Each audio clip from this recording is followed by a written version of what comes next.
What is a current index value? Financial firms use various types of indexes to track average returns on bonds and other types of securities, as well as to track interest rates charged by lenders for business and consumer loans. The current index value represents the average rate being paid on securities or loans listed on a particular index at a specific point in time.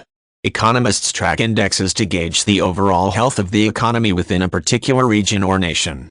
In many countries, consumer mortgages are pooled into investment funds. Bonds tied to these funds are sold to investors.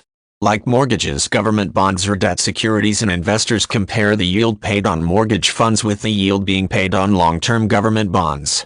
Generally, governmental entities are viewed as low-risk borrowers when compared with homeowners.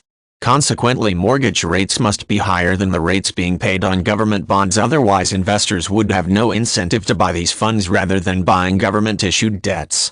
Lenders typically set mortgage rates at a certain margin above the current index value of indexes that track domestic government bond rates. Aside from fixed-rate loans, variable-rate loans are also impacted by the current index value of various government bond indexes. The interest rate on a fixed-rate loan is dependent upon the average bond rate at the time the loan is issued. With variable-rate loans, lenders set the interest rate at a particular margin to the average index value. When the bond index rises, the loan rate rises in conjunction with it, while the opposite occurs when bond interest rates start to decline. Different lenders review indexes and alter the rates on variable-rate loans at monthly, annual, or multi-year intervals. Banks normally pay fixed rates of interest on deposit products, but some banks use variable rates that are based on indexes. On products such as certificates of deposit, banks may pay a return that depends on the current index value of a bond index at the time the CD reaches maturity. Other financial institutions base returns on indexes that track the performance of the stock market. These banks may pay monthly returns if certain stocks on a particular index increase in value during a particular period of time.